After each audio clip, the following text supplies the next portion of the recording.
اما بعد رب اشرح لي صدري ويسر لي امري واحلل عقدة من لساني يفقهوا قولي رب يسر ولا تؤثر وتمم بالخير وبك نستعين يا فتاح رب زدني علما نافعا وعملا صالحا متقبلا ورزقا حلالا طيبا مبارك وشفاء من كل داء. ہم نے کل سجدے کے بارے میں پڑھا تھا. سجدے میں جو ہم سبحان ربی الاعلیٰ پڑھتے ہیں وہ کس نے پہلے پڑھا تھا؟ تو ہم نے جان لیا کہ میکائیل علیہ السلام نے وہ الفاظ سب سے پہلے ادا کیے. کب؟ جب انہوں نے 15,000 سال تک اللہ تعالیٰ کے عرش کا مشاہدہ کیا، اور 15,000 سال چلنے کے بعد، اڑنے کے بعد بھی وہ کہیں بھی نہیں پہنچے، بلکہ وہ اسی مقام پر تھے. ان نے اتنا بھی سفر طے نہیں کیا تھا. تو اس وقت وہ سجدے میں گر کر اللہ تعالیٰ کی تعریف بیان کر گئے کہ سبحان ربی الاعلیٰ، کہ اللہ میں کیا ہی آپ کی پاکی، کیا ہی آپ کی بلندی، کیا ہی آپ کی بڑائی، کیا ہی آپ کی عظمت بیان کر سکوں. آپ پاک ہیں اور بہت عظمت، بہت بلندی والی، بہت اعلیٰ ہے. تو یہ وزن ہے ان الفاظ کا جو ہم سجدے میں پڑھتے ہیں. تو جب ہمیں جان کر پڑھیں، جاننے والے اور بنا جاننے والے برابر تو نہیں ہوتے، تو جب ہمیں جان کر پڑھیں گے سجدے میں تو سجدہ عشق بن جائے گا. کہ سجدہ عشق ہو تو عبادت میں مزہ آتا ہے. تو اس کے علاوہ ہم نے کل کہا تھا کہ اس کے علاوہ کیا فضیلت ہے اس سبحان ربی الاعلیٰ کی. نبی صلی اللہ علیہ وسلم انہوں نے ایک بار جبریل علیہ السلام سے پوچھا کہ مجھے سبحان ربی الاعلیٰ کے ثواب کی خبر دیجیے. نبی صلی اللہ علیہ وسلم نے جبریل علیہ السلام سے پوچھا کہ اے جبریل، مجھے سبحان ربی الاعلیٰ کے ثواب کی، اس کی فضیلت کی خبر دیجیے. جبریل علیہ السلام نے کہا یا رسول اللہ صلی اللہ علیہ وسلم، جو شخص اسے سجدے یا غیر سجدے میں کہے گا، اس سب کو جانتے ہوئے فہم و ادراک کے ساتھ، یا تو سجدے میں یا سجدے کے بغیر کبھی اور بھی اللہ تعالیٰ کی یہ تعریف بیان کرے سبحان ربی الاعلیٰ، کہ یا سجدے میں یا غیر سجدے میں، تو اس کا ترازو عرش و کرسی اور دنیا کے پہاڑوں سے بھی زیادہ وزندار ہو جائے گا. کون سا ترازو؟ جب روز محشر ہمارے اعمال تولے جائیں گے تو ترازو لگے گا، ایک سائڈ سے ہمارے برے عمل ہوں گے، ایک سائڈ سے اچھے عمل ہوں گے، اور وہاں پر گنا نہیں جائے گا، وہاں پر تولا جائے گا، وہاں پر اعمال تولے جائیں گے. کیوں؟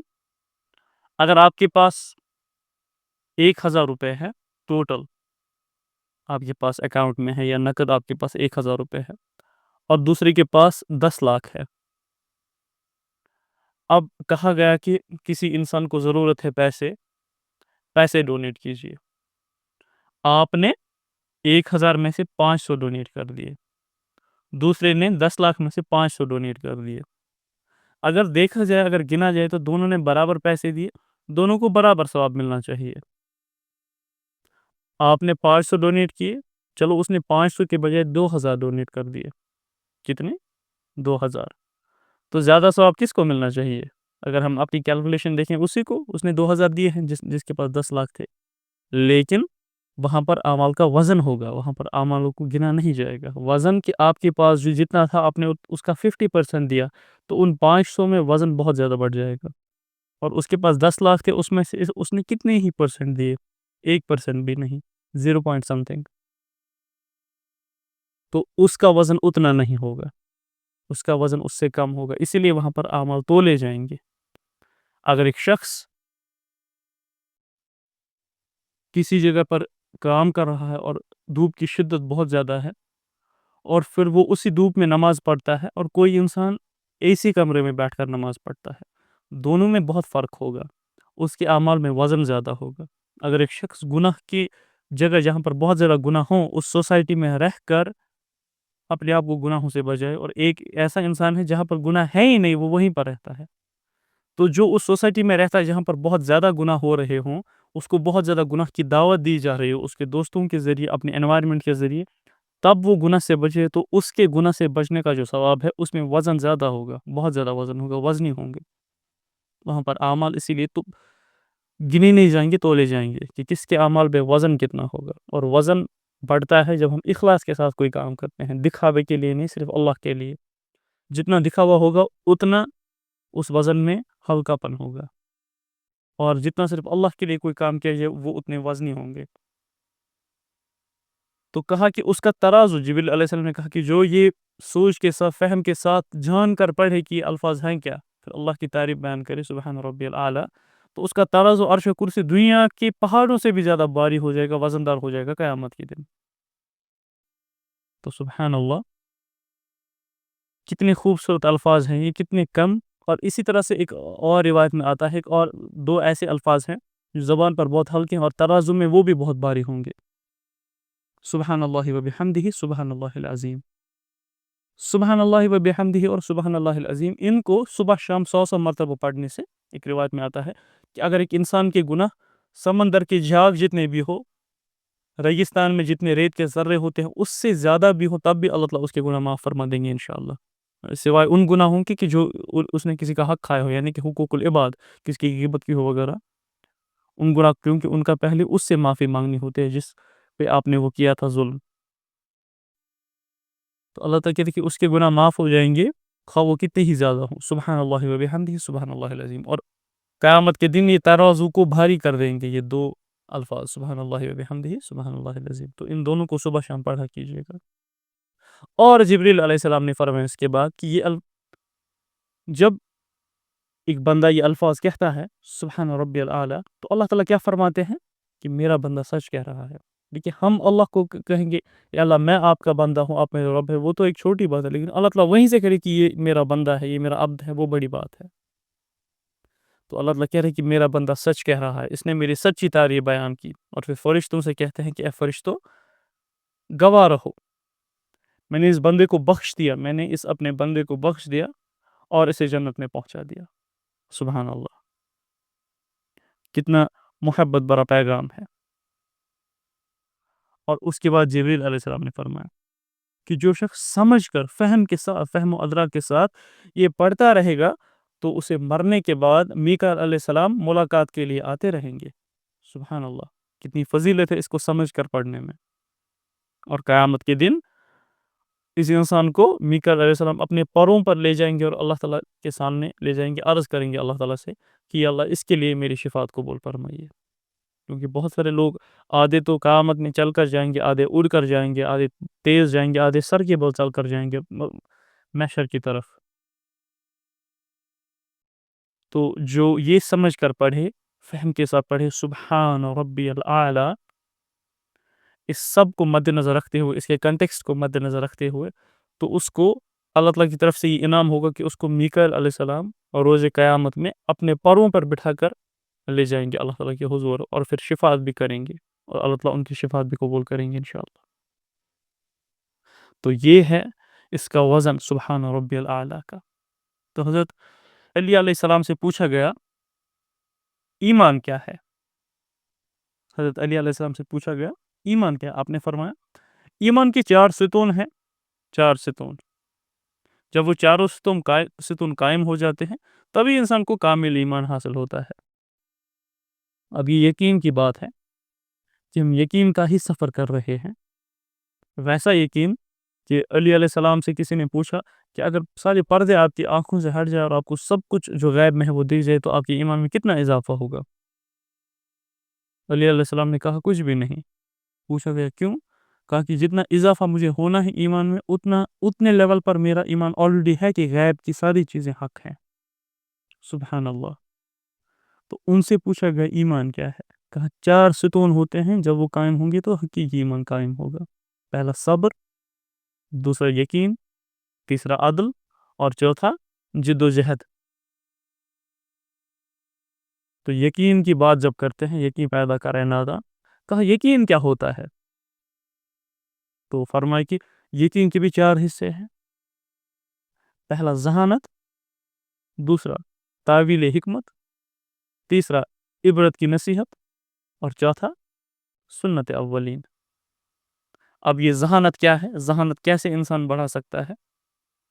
یہ کہا کہ آپ اپنا فہم اس قدر روشن کریں، اپنا فہم، اپنی ذہانت اس قدر، ذہانت کی تو یہ 4 اصول ہیں، اس قدر روشن کریں تاکہ یقین کامل ہو جائے، جو کہ ایمان کا ایک ستون ہے۔ اب کس سے روشن ہوتا ہے اپنا فہم، اپنی ذہانت کس سے روشن ہوتی ہے؟ کہا 2 چیزوں سے، پہلا علم سے اور دوسرا ذکر سے۔ جب انسان ذکر کرتا ہے تو اس کا دل پاک ہوتا ہے، اور جب انسان علم حاصل کرتا ہے تو وہ اللہ تعالیٰ کے قریب چلا جاتا ہے،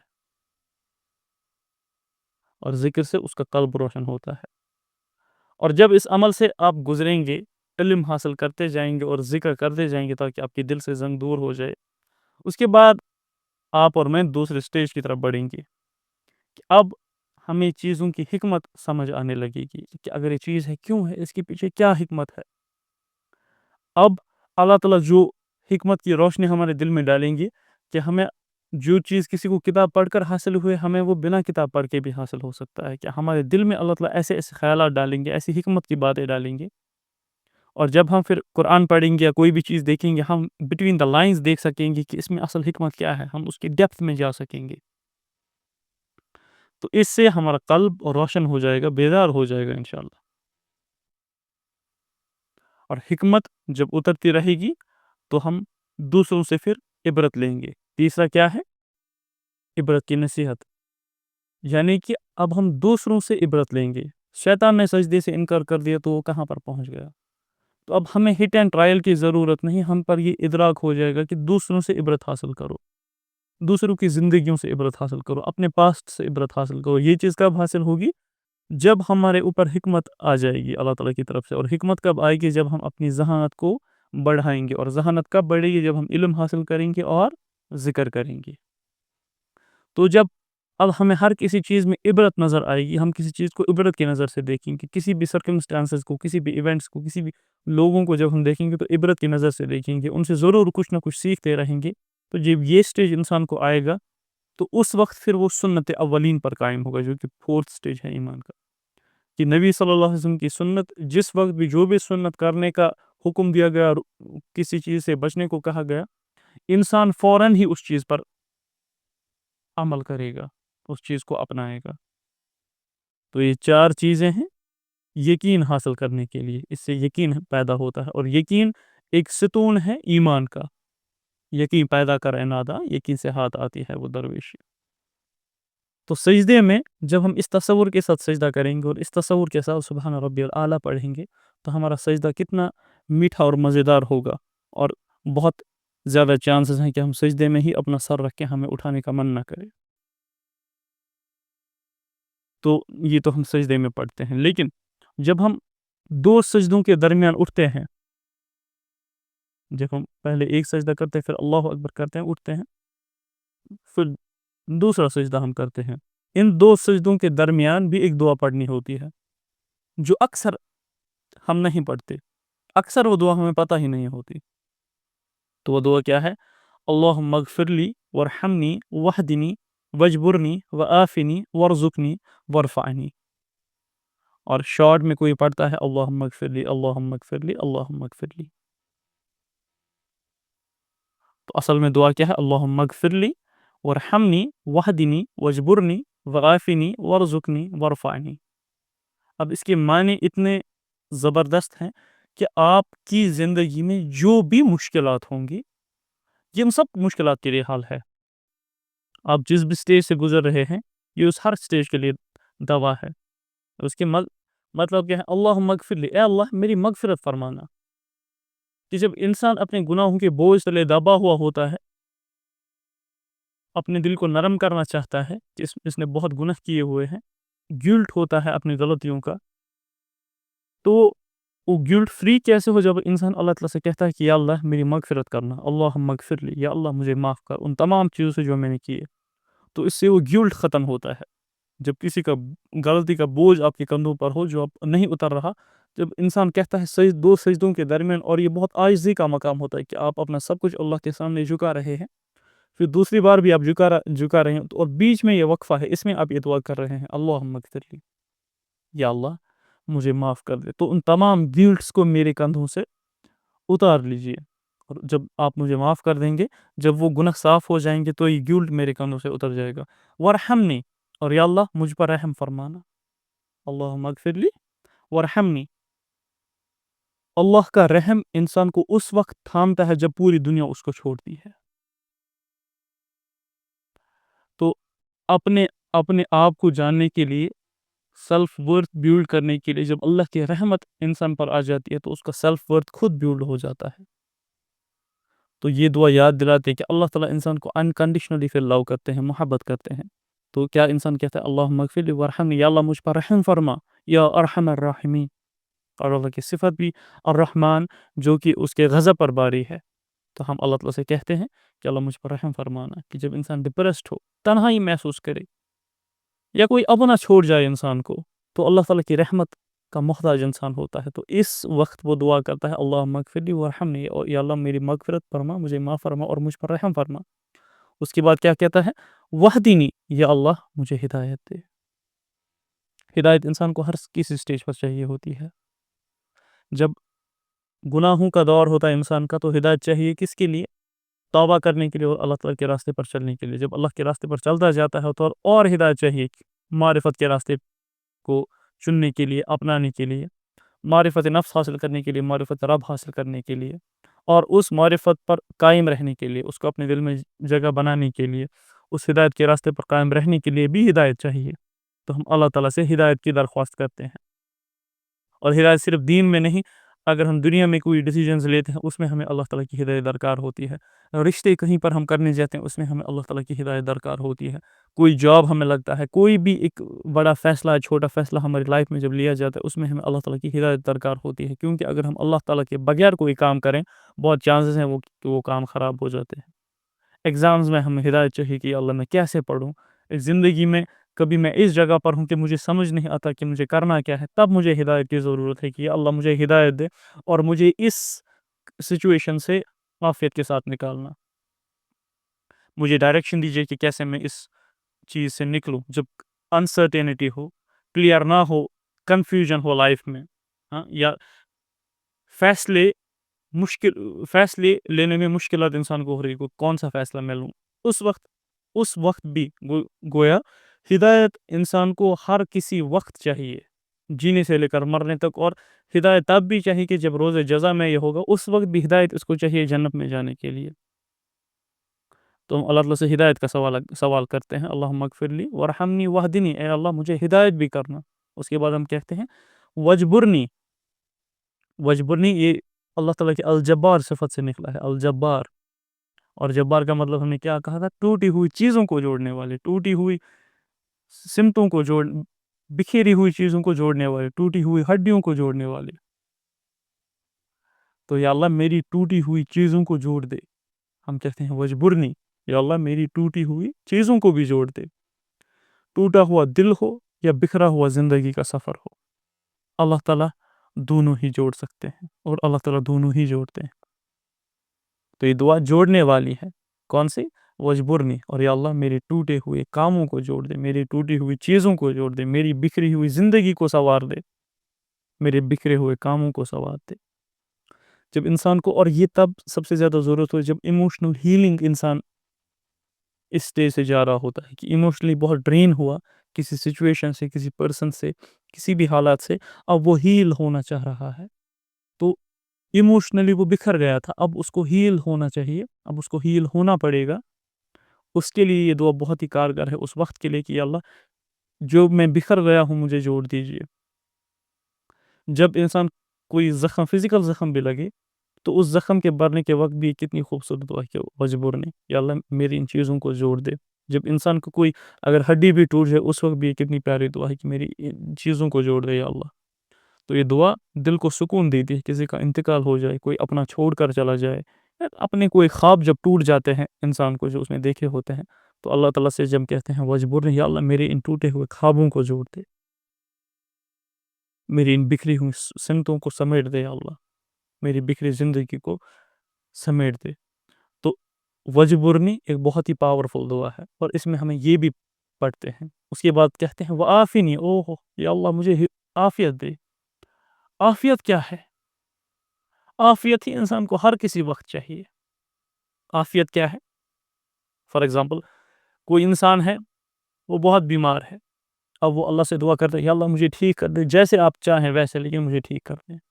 تو ایک ٹھیک تو انسان آپریشن سے بھی ہوتا ہے، لیکن یہ عافیت نہیں ہے. ٹھیک تو وہ ہو گیا لیکن وہ he has gone through operations, he has gone through surgeries, anaesthesia دیا گیا، وہ بہت ہی پینفل تھا، وہ بہت ہی تکلیف دہ تھا، تو ٹھیک تو وہ ہو لیکن اس میں عافیت نہیں تھی۔ اسی طرح سے ایک شخص اپنا واقعہ لکھتا ہے کہ ایک آدمی اس کے پاس آیا، کہا اے حضرت آپ ہر وقت عافیت کیوں مانگتے رہتے ہیں، عافیت عافیت؟ تو کہا اے بیٹا میں پہلے بہت ساری دعائیں مانگتا تھا لیکن عافیت کے ساتھ نہیں۔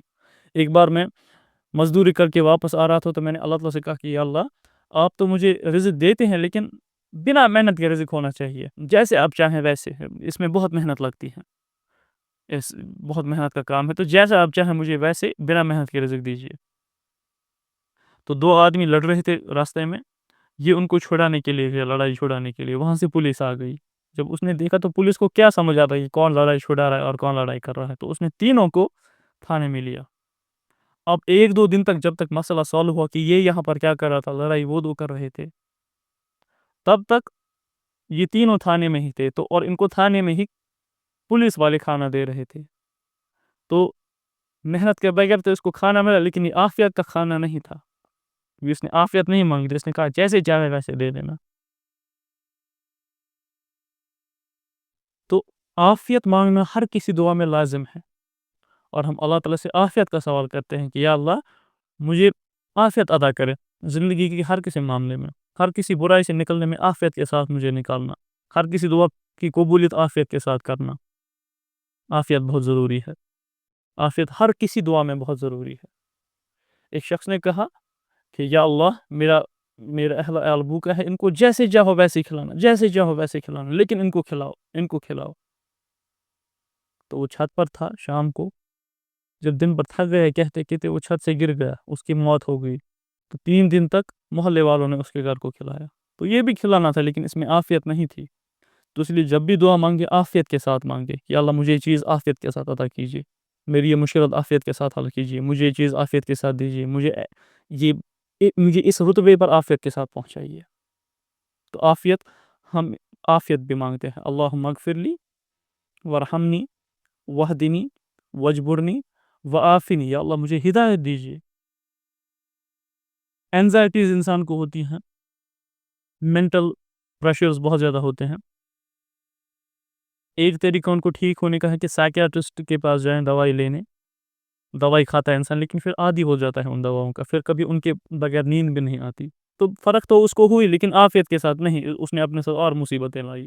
تو چاہے فزیکل النس ہو، مینٹل النس ہو، کسی سچویشن میں آپ پھنسے ہوں، اس سے جب نکلنا ہو اللہ تعالیٰ سے کہیں کہ عافیت کے ساتھ مجھے اس چیز سے نکالنا۔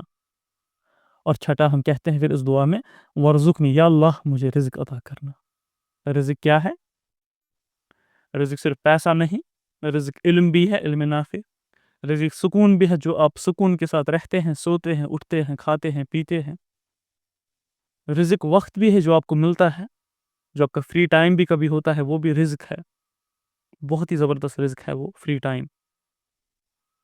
اور رزق وہ محبت بھی ہے جو آپ کے اپنے آپ سے کرتے ہیں، وہ محبت بھی رزق ہے۔ تو رزق میں سارے معاملات آ جاتے ہیں، اللہ سے تمام چیزوں کی فرمائش جو آپ کرتے ہیں وہ رزق ہی کہلاتا ہے، تو ہم اللہ سے کہتے ہیں کہ اللہ مجھے رزق عطا کرنا۔ تو جب انسان کو فائنینشیل کرائسس بھی ہوں، جاب کے مسئلے بھی ہوں، یا انسان کبھی کہے کہ میں تو کچھ ہوں ہی نہیں، ورتھ لیس، تو تب یہ دعا کتنی اثر انداز ہوتی ہے کہ ہم اللہ تعالیٰ سے رزق کا بھی سوال کرتے ہیں کہ اللہ، اور کس حالت میں؟ دو سجدوں کے درمیان کی حالت میں، جب ایک روایت میں آتا ہے کہ انسان اللہ سے سب سے قریب سجدے کی حالت میں ہوتا ہے، سب سے قریب، اور ان دو سجدوں کے درمیان ہمیں دعا کرتے ہیں، تو قبولیت کتنی ہو جائے گی آپ سوچئے۔ اور لاسٹ میں ہم کہتے ہیں ورفعنی، کہ یا اللہ مجھے بلندی عطا کرنا۔ اب اس میں عزت بھی آتا ہے، مقام بھی آتا ہے، روحانی بلندی بھی آتی ہے، اور دنیاوی لحاظ سے بھی بلندی آتی ہے، رتبہ کہ جو اللہ تعالیٰ آپ کو دے، وہ نام جو لوگوں کے دل میں بس جائے آپ کا، یہ سب اسی میں آتا ہے کہ جب آپ کو اللہ تعالیٰ بلندی عطا کرے، جب آپ کی عزت لوگوں کے دل میں پیوست ہو جائے، تو یہ سیلف اسٹیم کا، کانفیڈنس کا بھی ذریعہ بنتی ہیں یہ چیز، کہ جب لوگ بھی آپ کی عزت کریں۔ لیکن پھر اس عزت کا نگیٹو پہلو یہ ہے کہ انسان پھر اس عزت کو اپنا حق سمجھ لے اور تکبر کرنے لگے۔ تو ہم اللہ تعالیٰ سے عافیت بھی مانگ چکے ہیں پہلے ہی، تو اللہ تعالیٰ یہ عافیت کے ساتھ یہ چیز دیں گے۔ تو جب بھی آپ کو کوئی نیچا دکھائے، کوئی آپ کو طنز کرے، تو جب ہم دعا کرتے ہیں کہ ورفعنی، کہ اللہ مجھے بلندی عطا کرنا، تو اللہ تعالیٰ کی نظر میں اگر ہم بلند ہو گئے تو لوگ ہمیں کتنا بھی پست کرنے کی کوشش کریں، وہ تو عز من تشاء وہ تو ذل من تشاء، جس کو اللہ تعالیٰ عزت دے اس کو لوگ کیا ہی ذلیل کریں، اور جس کو اللہ تعالیٰ ہی عزت نہ دے اس کو لوگوں کی عزت دینا کیا کرے گا۔ تو ہمیں اللہ کی نظر میں عزت دار ہونا ہے۔ تو کتنی خوبصورت اور پیاری دعا ہے یہ، اس کو انشاءاللہ ہم یاد کریں گے، اور سجدوں کے درمیان اس کو ضرور پڑھیں گے اس وقفے میں، کہ اللہم اغفر لی ورحمنی وہدنی وجبرنی وعافنی وارزقنی ورفعنی۔ بہت ہی خوبصورت دعا، بہت ہی پیاری دعا، اس کو ضرور ہمیں یاد کرنا ہے، اور اس کو آپ پڑھ کے دیکھیے 1 مہینے 2 مہینے، اور پھر دیکھیے چینجز۔ جتنا ہم نے سجدے تک پڑھا اور سجدے کے درمیان کی دعا تک پڑھا، آپ اس انداز سے نماز کو پڑھ کے دیکھیے، ثنا سے لے کر سجدے تک۔ اور ابھی ہمیں تشہد باقی ہے اتحیات میں، کہ اتحیات میں ہم پڑھتے کیا ہے، اس کی ڈیپتھ کیا ہے، اس کی میننگ کیا ہے۔ وہ اتحیات کس کے بیچ میں ڈائلاگ ہوا تھا؟ وہ اللہ تعالیٰ اور نبی صلی اللہ علیہ وسلم کے بیچ میں ایک ڈائلاگ ہوا تھا۔ تو جب ہم اس کی تفسیر پڑھیں گے، تشریح کریں گے، تو آپ کو سمجھ آ جائے گا کہ ہم پڑھتے کیا ہیں، پھر آپ کو اتنا مزہ آئے گا اس کو پڑھنے میں۔ تو لیکن اب تک اگر اتنے پر آپ عمل کریں گے سجدے تک، تو آپ دیکھیں نماز آپ کی بالکل مختلف ہو جائے گی۔ وہ نماز آپ کو فرش سے لے کر عرش تک پہنچا دے گی۔ وہ نماز آپ کے ٹوٹے ہوئے بکھرے ہوئے چیزوں کو، کاموں کو جوڑ دے گی۔ وہ نماز آپ کے دل کو سکون پہنچائے گی۔ وہ نماز آپ کے لیے ہدایت کا باعث بنے گی۔ وہی نماز آپ کے لیے شفاعت کا باعث بنے گی۔ وہی نماز آپ کے لیے رحمت کا باعث بنے گی۔ لیکن شرط ایک ہی ہے کہ ہمیں اس انداز سے نماز پڑھنی ہے، ہمیں ان تھاٹس کے ساتھ نماز پڑھنی ہے، اس فہم کے ساتھ نماز پڑھنی ہے، ان چیزوں کو ذہن میں رکھ کر نماز پڑھنی ہے، کہ میں کیا پڑھ رہا ہوں، اس کا معنی کیا ہے، اس کا وزن کیا ہے۔ تب آپ دیکھیے اس نماز کو پڑھنے کے بعد آپ کس کیفیت میں ہوں گے، آپ کس روحانی کیفیت میں ہوں گے، آپ کا قلب کتنا بیدار ہو جائے گا، اور تب آپ کو سچ میں لگے گا کہ نماز مومن کی معراج ہے۔ تب آپ کو یہ احساس ہوگا، یہ فیل ہوگا کہ سچ میں نماز مومن کی معراج ہے، سچ میں اللہ سے باتیں کر رہا ہوں۔ پھر اسی سجدے میں جب آپ یہ دعا کریں گے، سبحان ربی الاعلیٰ بھی آپ سجدے میں پڑھ کے، اس کے بعد آپ دعا کریں گے اللہ تعالیٰ سے، کیونکہ سجدوں میں دعا کرنی چاہیے۔ اپنی زبان میں بھی کیجئے، اللہ تعالیٰ ہر کوئی زبان سمجھتے ہیں، عربی میں کرنا چاہتے ہیں عربی میں کیجئے، اپنی زبان میں اللہ تعالیٰ سے بات کرنا چاہتے ہیں بات کیجئے۔ جو وہ بات ہوگی، جو اس کا مزہ ہوگا، جو اس کا لطف ہوگا، جس کا اثر ہوگا، وہ دنیا کی کسی چیز میں نہیں آپ پائیں گے۔ جو اس کی مٹھاس ہوگی، وہ دنیا کی کسی بھی نشے میں آپ نہیں پائیں گے، کسی بھی لذت میں آپ نہیں پائیں گے، جو وہ لذت آپ اس میں پائیں گے۔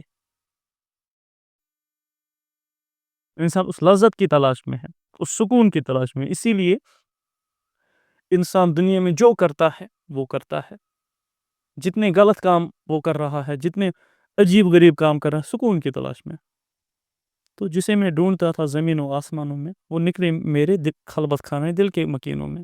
الا بذکر اللہ تطمئن القلوب، دلوں کا سکون تو اللہ کے ذکر میں ہے، تم کہاں ڈھونڈتے ہو؟